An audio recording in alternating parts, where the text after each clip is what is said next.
So this is just gonna be a beginner's guide to the basics of NieR speedrunning, and hopefully by watching this, you won't reset as much as our good friend Kios over here. The first thing that I want to point out is the settings that you should be using when speedrunning. Voice language should always be English. It is significantly faster than Japanese. Now in the second menu, your difficulty, usually it's normal, it depends on the category.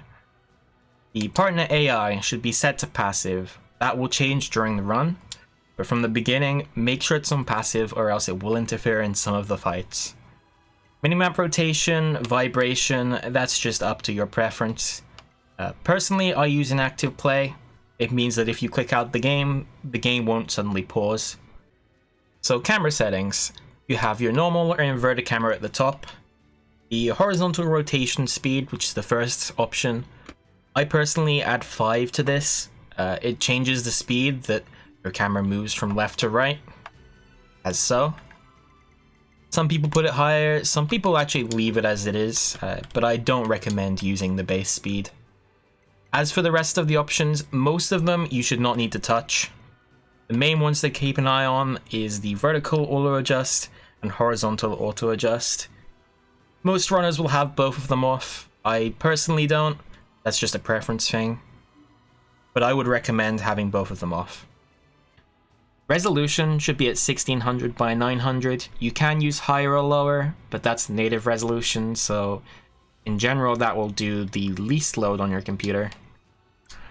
Windowed or full screen, whatever works for you. If you have problems capturing the game in OBS or whatever your recording software is, try opening the source after you reach the title screen. That will solve most of your issues.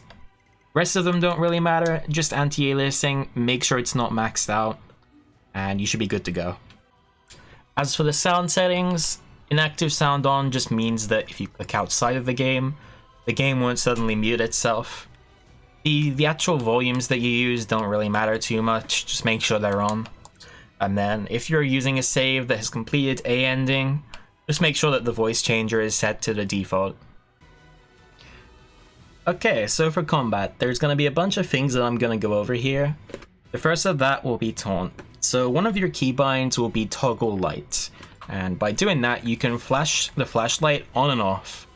Now, if you repeatedly do that, eventually they will become angry.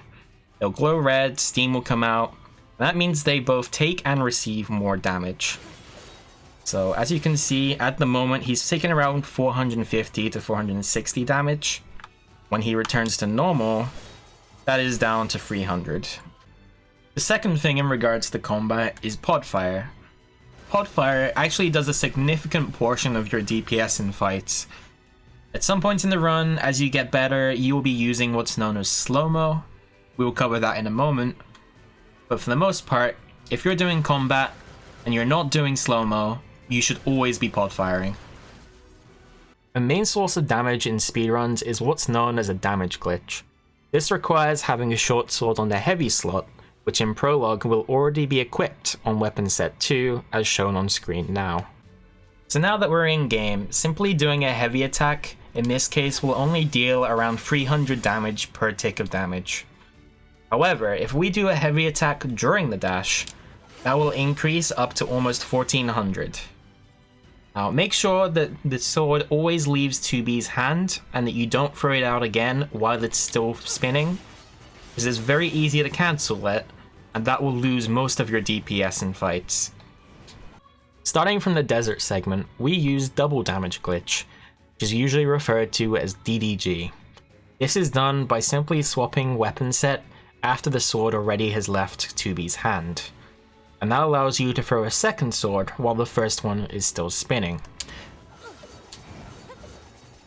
Doing so should double your damage output and make most of the bosses in the game melt. The final main component of combat is slow-mo. By charging your pod program, time will slow down around 2B.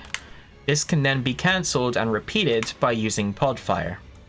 Slow-mo can also be used at the same time as DDG, effectively stun locking most of the enemies in the game.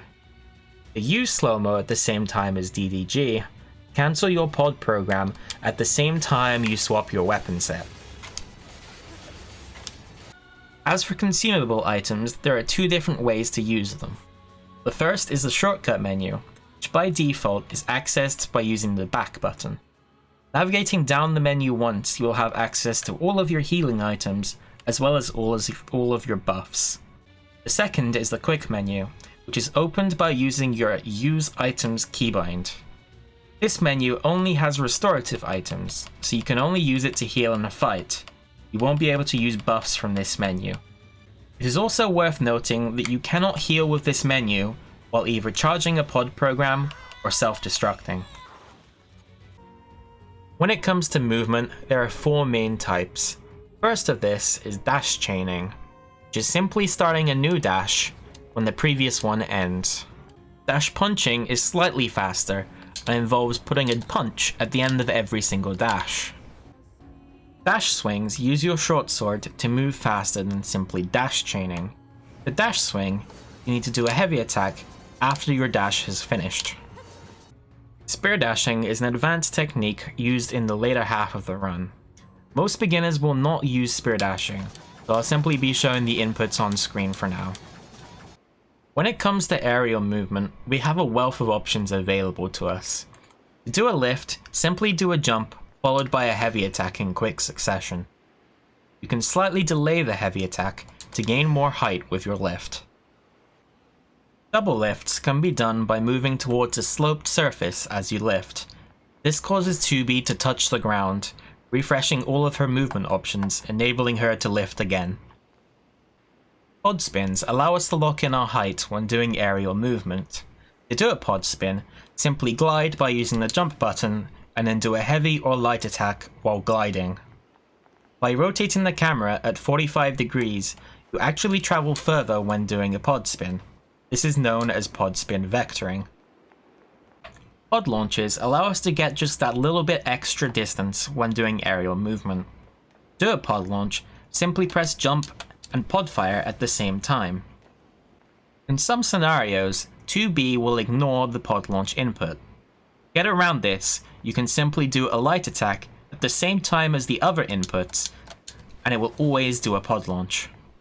Lunges are performed by doing a dash and then a heavy attack during the dash while you're in midair. In most cases, this is used for distance, as seen here. However, in some scenarios, it's also used to give yourself a little bit more height to complete a high jump. Occasionally, we use the light attacks of other weapons to either travel further or go higher. In the case of a spear, it's usually to cover more distance, whereas a heavy sword is usually to gain more height. Self-destruct has many uses in NieR speedruns. Firstly, in a high jump, it will allow you to do one extra heavy attack in your combo. It can also be used to maintain or cancel your momentum, avoid full damage, reset 2B's animation to an idle state, or advance an attack combo. The other key use of self-destruct is in combat. By doing a self-destruct, you can deal a large amount of damage to any enemies around you. This is often used on bosses or to set up for future death warps, as it will reduce you to 1 health. As you approach a cutscene in the game, 2B will often be forced into a slow walk before the cutscene will play. However, if you're already in an animation, such as an attack, cutscene will play instantly and skip the slow walk. The following clip will be doing high jumps and long jumps using most of the topics that we have discussed so far.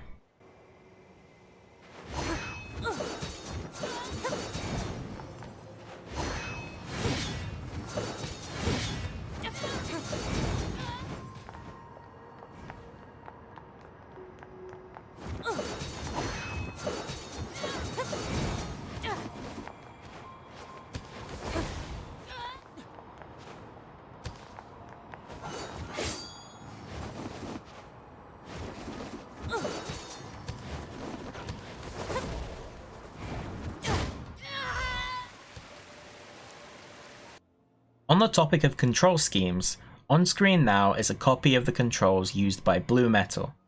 Blue is one of the top runners and does not use paddles or the DualShock controller touchpad. Because of this, his control scheme should work for most players, regardless of what type of controller they use. As you may have seen in the start of the video, we have a number of mods available for our use during speedruns of NieR Automata, one of which is NieR, which stands for NieR Automata Racing Over IP. This mod will in real time show the position of other players in the game, along with what phase of the game they are in.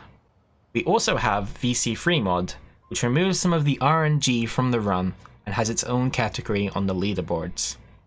It's also worth noting that in the NieR panel, under Settings and then Other, there is a feature to auto-connect to a server when you start up the game. By enabling this, you will automatically connect to whatever server you have written in a direct connect IP field. After picking the settings that you like, go to the config panel and press on Save Config. When you next open the game, those settings will be loaded in automatically.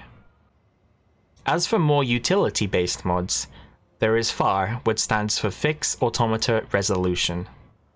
Aside from fixing some resolution scaling issues, this mod also has some extra graphical options, which may make the game run smoother on lower spec PCs.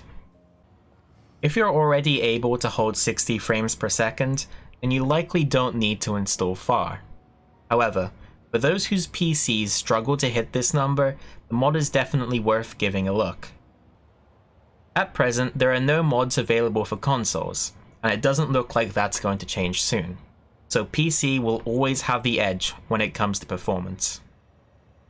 So to wrap up, I just want to give a quick shout out to the NieR and Drakengard speedrunning Discord server. There will be a link on screen which will take you to the server, or you can look in the description and click on it there. Alright, this is a chance for Myth to catch up. If Myth can get the first try. Oh, right. Because Amay is, I'm having a great time. Amay is having a Pog? ball. Pog? Using keyboard and mouse on this clip. Omega lol. Omega lol. Could not. I have no idea what's going wrong. Oh, I was using the wrong angle. That'll be why. Yeah.